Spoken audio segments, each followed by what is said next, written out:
Hello everyone, welcome to my channel steno tubers the LBSNAA कुड़ी। और आ गया है SSC notification stenographer grade C and D 2023 का, जिसके लिए हमारे पास बहुत ही कम टाइम है। अगर ओवर एंड ऑल काउंट करें तो 60 डेज़ है हमारे पास टोटल।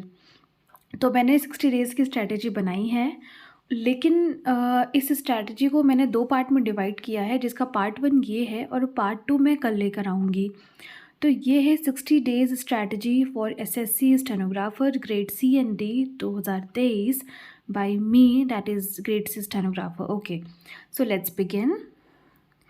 सबसे पहले आपको ये पता होना चाहिए कि एग्ज़ाम कितने मार्क्स का है। तो एग्ज़ाम टोटल 200 मार्क्स का है, जिसके लिए हमें 2 घंटे मिलते हैं, 120 मिनट्स। और इस बार जो सबसे बड़ा चेंज एसएससी ने किया है वो नेगेटिव मार्किंग का किया है। पहले नेगेटिव मार्किंग थी 0.25 की, डैट मीन्स कि 4 क्वेश्चन गलत होने पे 1 नंबर कटते थे। अब वही चीज़ 3 क्वेश्चन गलत होने पर 1 नंबर कट जाएगा। तो इसलिए इस बार तुक्के लगाने वाले चांसेस बहुत कम हैं, और पिछले ईयर्स की कंपैरिजन में इस बार कट ऑफ भी हल्की सी कम जा सकती है। तो रीजनिंग, इसमें 3 पार्ट होते हैं हमारे एग्ज़ाम में। पहला पार्ट होता है रीजनिंग का, जो 50 मार्क्स का और 50 क्वेश्चंस होते हैं। इंग्लिश होती है 100 क्वेश्चन और 100 मार्क्स के। वैसे ही जनरल अवेयरनेस होती है 50 क्वेश्चन 50 मार्क्स के। ओके, सो जो नोटिफिकेशन आया है उसमें एग्ज़ाम डेट अक्टूबर लिखी हुई है। हालांकि जो पहले नोटिफिकेशन था एग्ज़ाम का, उस कैलेंडर में उसमें अक्टूबर से नवंबर था, बट एग्ज़ाम में अक्टूबर है। तो डैट मीन्स कि आप अपने को फुल प्रिपेयर करके चलिए कि मेरा एग्ज़ाम 1 अक्टूबर को है, बस उसके अलावा कुछ नहीं। और जो न्यू मार्किंग स्कीम आई है उसको ध्यान में रखना है आपको। तो 1/3 जो आपका नेगेटिव मार्किंग है उसको आपको बहुत ही ध्यान में रखना है, ठीक है। नेक्स्ट देखते हैं कि जो कट ऑफ है वो पहले ईयर्स के कंपैरिजन में लो हो सकती है। ये मेरा पॉइंट ऑफ व्यू है, ठीक है। ये जो पीछे बैकग्राउंड नॉइज़ चल रहा है इसको प्लीज़ बेयर अप करिए मेरे साथ। टाइम जो है आपके पास वो सिर्फ़ और सिर्फ 60 डेज़ का है, जिसमें आपको अपने कॉन्सेप्ट भी क्लियर करने हैं, प्लस आपको मॉक्स भी देने हैं, प्लस आपको रिवीजन भी करना है, प्लस आपको अपना जीके भी कवर करना है। ओके, सो सबसे पहले आपको ये देखना होगा कि जिस हिसाब से टाइम है उसी अकॉर्डिंग आपको अपनी प्रिपरेशन करनी है। तो हम क्या करेंगे कि जो पहले कुछ दिन है हमारे, अज्यूम कि 15 to 20 डेज़ हम अपना कॉन्सेप्ट क्लियरेंस पे ध्यान देंगे कि जो जो टॉपिक्स हमारे क्लियर नहीं हैं, या जिन टॉपिक्स के बारे में हम वीक हैं थोड़े, या उनको और पढ़ने की ज़रूरत है, या हम उनमें कंफ्यूज हो जाते हैं, क्वेश्चन हम गलत कर देते हैं, तो उनको हम पहले क्लियर करेंगे ताकि लास्ट मोमेंट पे रश ना हो। सेकंड है रिवीजन एंड मॉक्स, यानी कि लास्ट के टाइम पे जो पूरा हमारा सितंबर होगा वो सिर्फ़ और सिर्फ हमारे रिवीजन के लिए और मॉक्स के लिए बचेगा। ओके, तो अब जो मेन सवाल आता है कि हम शुरू कहाँ से करें। ये क्वेश्चन कहीं ना कहीं जब मैं तैयारी कर रही थी तो मेरे भी दिमाग में रहता था, और हर एक एस्पिरेंट के दिमाग में रहता है कि आता तो है, पढ़ भी रखा है, सिलेबस भी कंप्लीट है, अब नया एग्ज़ाम आ गया है तो शुरू कहाँ से करें, खुद को एसेस कहाँ से करें। तो मेरी हमेशा एक एडवाइस रहती है कि टेक एनी मॉक, जिस भी सीरीज़ का, जिस भी कंपनी का आपने ले रखा हो, टेक्स्ट बुक, अड्डा, पैरामाउंट, कुछ भी, टॉप रैंकर, एनीथिंग, तो उसका एक एसएससी स्टेनो प्रीवियस ईयर्स का मॉक उठाइए। मेरे हिसाब से तो आप टेक्स्ट बुक पे ले सकते हैं, बहुत ही सस्ता है और बहुत सस्ता पास है। उसका एक मॉक उठाइए और बैठिए, कल के कल बैठिए, आज की आज बैठिए, जब भी आप फ्री हो वो 2 घंटे का मॉक आप दीजिए। कोई भी प्रीवियस ईयर का ले लीजिए जो पहले हुआ था लास्ट ईयर, मॉक दीजिए। उसके बाद में अपने नंबर्स देखिए और तीनों सेक्शंस को देखिए, रीजनिंग को देखिए, इंग्लिश को देखिए और जनरल अवेयरनेस को देखिए। थोड़ा सा टाइम दीजिए खुद को इसमें, इस चीज़ में 1 दिन लगाइए अच्छे से एसेस करने के लिए।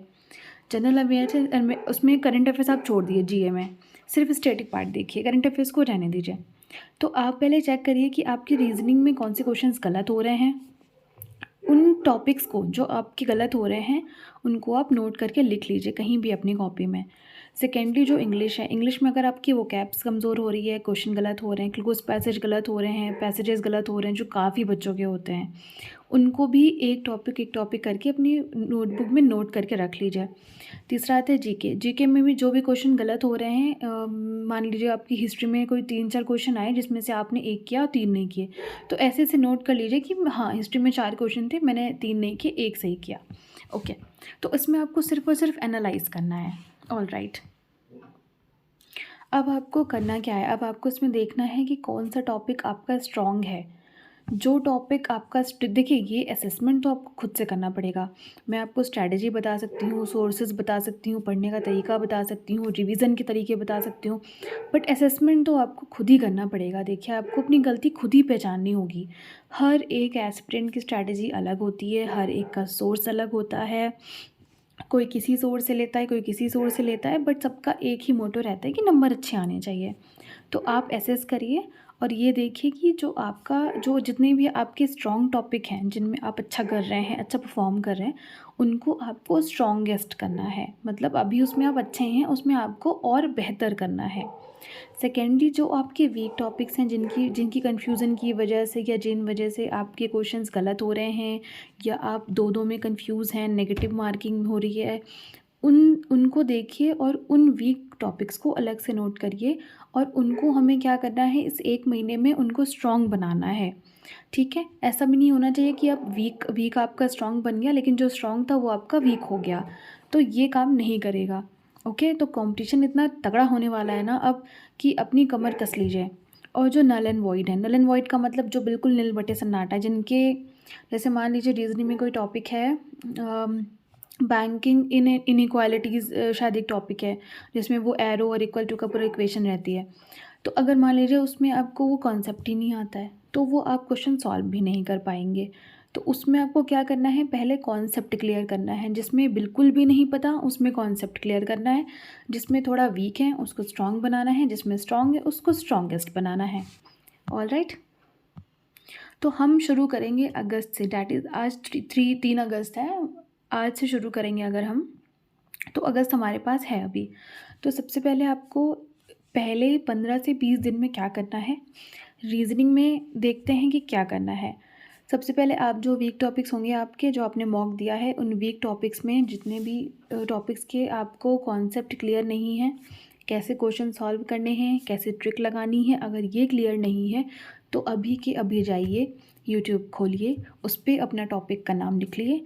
फॉर एग्ज़ाम्पल, अगर आपको रैंकिंग में प्रॉब्लम है तो रैंकिंग एंड ऑर्डर एसएससी ये लिख के डाल दीजिए, आपको बहुत सारे वीडियोस मिल जाएंगे। एक नहीं, उसमें 100 वीडियोस पड़े होंगे, आपको बहुत सारे वीडियोस मिल जाएंगे जिसमें अच्छी तरह से लोगों ने समझाया है, ट्रिक बताई हैं, कैसे सॉल्व करना है क्वेश्चंस को वो बताया है। तो सबसे पहले तो जाके अपने जितने भी वीक टॉपिक्स हैं रीजनिंग के, उनमें उसके बगल में एसएससी डाल के सर्च करिए और आपको जो भी वीडियो अच्छा लग रहा हो, जिस भी टीचर का पढ़ाने का तरीका अच्छा लग रहा हो, वो आप देखिए और अपने कॉन्सेप्ट क्लियर करिए। सबसे पहले यही करिए, ठीक है। ये बात हो गई रीजनिंग की। दूसरी बात करते हैं हम इंग्लिश की। अब इंग्लिश हमारा इसमें मेन सब्जेक्ट बन जाता है, तो हमें थोड़ा सा इसको ना वेटेज देना पड़ता है, कितना भी हो गया। तो सबसे पहली बात, अगर आपकी वोकैब्स वीक है, कमज़ोर है, आपको याद नहीं है, तो सबसे पहले आप अपनी पैरामाउंट की नीतू सिंह मैम की बुक खरीद लीजिए। उसमें जितने भी वोकैब्स हैं, मैंने ये पिछली वीडियो में भी पिछली स्ट्रैटेजी में भी ये बोला है, जितने भी वोकैब्स हैं उसमें जितने भी इडियम्स, फ्रेजेस हैं, सिनोनिम्स, एंटोनिम्स हैं, उसको अभी के अभी जाके याद करिए। मेरा एक तरीका था वोकैब्स याद करने का, वो मैं आपको बताऊंगी अभी, ठीक है। तो जितनी भी वोकैब्स हैं उनको उसमें से, उस बुक में से हर वोकैब आपको आपके मुंह पे आनी चाहिए, टिप्स पे होनी चाहिए, फिंगर टिप्स पे, कि कोई पूछे तो तुरंत आप बता दें। सेकेंड चीज़ है clearing concepts of rules grammar from any basic book. अब बेसिक बुक तो जो मैंने यूज़ की थी वो नीतू सिंह मैम की ही, पैरामाउंट की ही थी। वो बहुत अच्छी बुक है, बहुत बढ़िया बुक है वो, ठीक है। और एमबी के फ्रंट में भी बहुत सारे रूल्स वगैरह दिए हैं, तो आप उससे भी पढ़ सकते हैं, जो भी बुक आपके पास हो, डैट्स नो प्रॉब्लम। तो सबसे पहले जाके जो भी रूल्स आपको याद नहीं हैं, आप देखिए, सबसे अच्छा तरीका होता है ना किसी भी बुक को कंप्लीट करने का, कि आप हर बारी जब बुक पढ़ रहे हैं तो जो चीज़ें आपको याद हैं, जैसे वोकैब्स ही हो गई, जो जैसे मेरा तरीका था कि जो वोकैब्स मुझे याद रहती थी, मैं उन पे टिक करते चलती थी, और जो नहीं याद रहती थी लास्ट में, उनको फिर एक पेज निकाल के उनको 1 पेज पे या 2 पेज पे, 3 पेज पे जितने भी आएँगी वो नोट करके डेली सुबह और शाम एक-एक बारी देख लेती थी, ना कि रटती थी। वो आपको 1 आध हफ्ते में, 2 हफ्ते में ऑटोमेटिकली याद हो जाएँगी। तो ये तरीका होता है याद करने का। ठीक है? एक ही दिन में आप कुछ नहीं याद कर सकते। थर्ड चीज़ है newspaper reading along with vocabs notes. इसलिए मैं शॉर्ट नोट्स पे फ़ोकस कर रही हूँ ना, क्योंकि शॉर्ट नोट्स से क्या होता है कि आप बार-बार रिवाइज़ कर पाते हैं। आप एक मोटी सी कॉपी ले लेंगे, मोटी सी बुक ले लेंगे, आप उसको बोझ समझेंगे कि कहाँ लेके जाऊँ मैं। वहीं उस जगह पे 2-3 पेपर होंगे, आप अपने बेड के बगल रख लीजिए, टेबल पे रख लीजिए, चलते, जागते, सोते, बैठते कभी भी हो गया, एक नज़र मार ली। ये नहीं कि बैठ के प्रॉपर उसको देख रहे हैं, बट नज़र मार ली, ऐसे। तो ये जो तरीका है वो कैप्स में हो गया, चाहे वो इसमें करंट अफ़ेयर्स में हो गया, ये बड़ा काम आता है। करंट अफ़ेयर्स के लिए भी जो मैंने तरीका यूज़ किया था वो मैं आपको बताऊँगी, ठीक है? तो ये 3 चीज़ हो गई जो आपको शुरुआती दिनों में कंप्लीट करना है। न्यूज़पेपर तो ख़ैर आपको दोनों महीनों में पढ़ना ही पढ़ना है, लेकिन उसके साथ-साथ उसमें वो कैप्स जो होंगी वो आपको नोट करते चलना है, ठीक है? ओके, सो हम इस पार्ट पे आ गए हैं जहाँ हमारा जनरल अवेयरनेस का पार्ट होता है, जो कि राउडी है इस एग्ज़ाम का भाई। आजकल इंग्लिश और रीज़निंग हर बच्चा कर ले रहा है, और ये बात समझ लीजिए कि अगर आप रीज़निंग और इंग्लिश में एवरेज बच्चे से कम जा रहे हैं, तो आप बहुत बड़े घाटे में हैं। क्योंकि आज एवरेज बच्चा भी रीज़निंग और इंग्लिश कैसे भी करके कवर कर ले रहा है। 50 में रीज़निंग में हर बच्चा 45 प्लस लेके आ रहा है।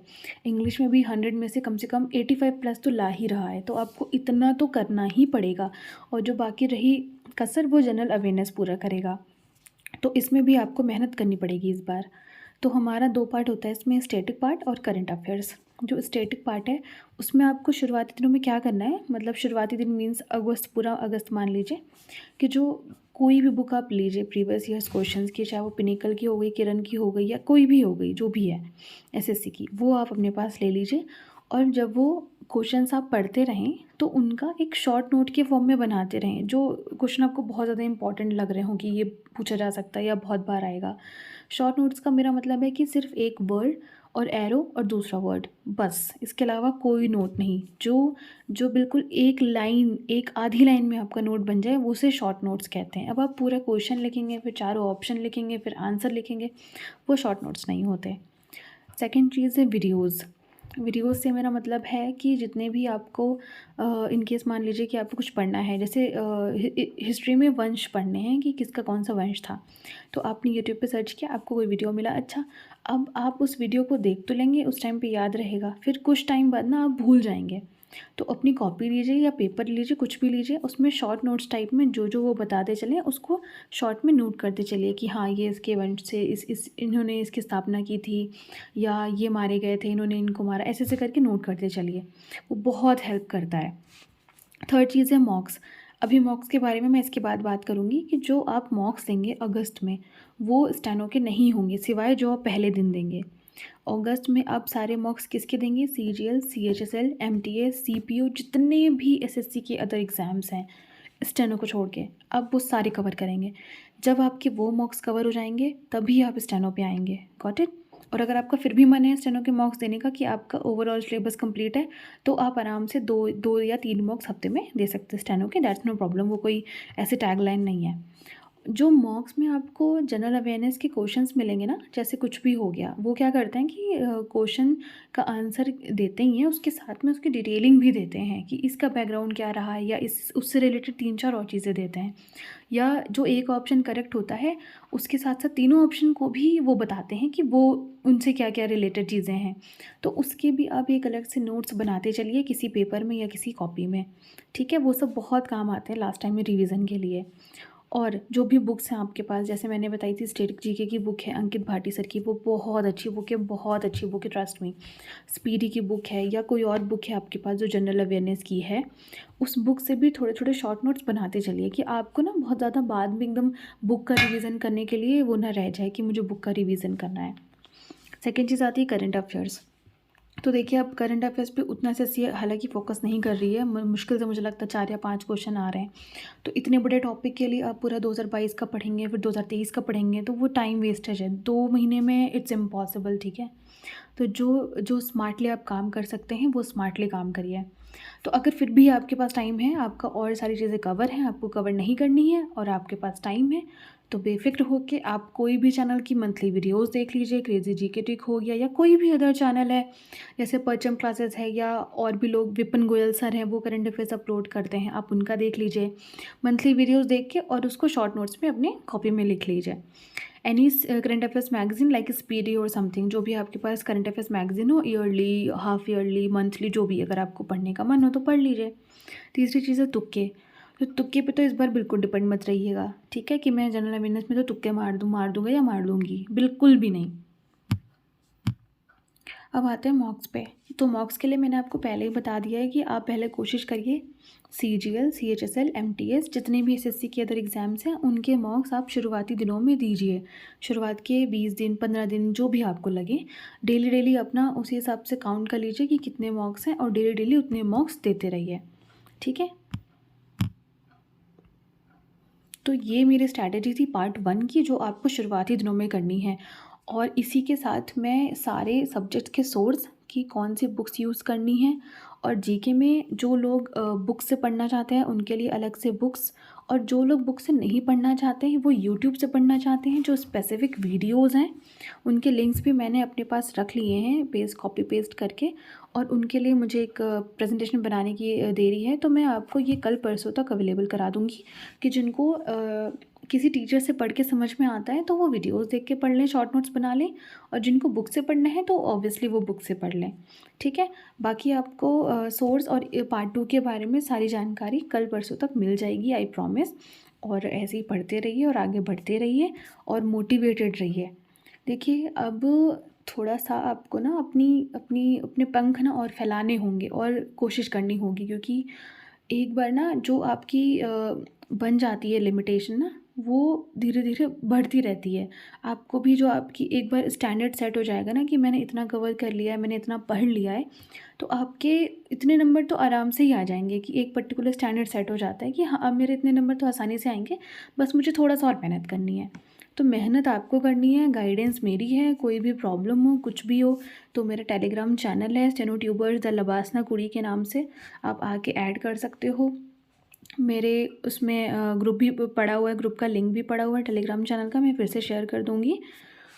इतना मैं कर सकती हूँ, बाकी पढ़ना आपको है, आपके दिमाग में कोई नहीं घुसेगा, ना आपको कोई पीछे से डंडा मारेगा, ना आपके मम्मी पापा कुछ कर सकते हैं। पढ़ना आपको है, 2 महीने की बात है, सारी चीज़ें किनारे रख दीजिए। व्हाट्सएप, फेसबुक, इंस्टाग्राम, फ्रेंड्स, दोस्ती, गर्लफ्रेंड, बॉयफ्रेंड, फलाना धमाका, जो भी कुछ हो, सब कुछ किनारे रख के और अपने को सोचिए कि मुझे 2 महीने में नौकरी चाहिए।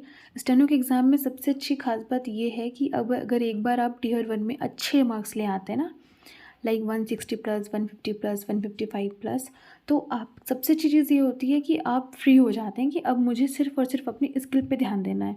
और स्किल के लिए कितना भी हो गया, एसएससी 2 से 3 महीने आराम से देती है, कितना भी लोग बोलें।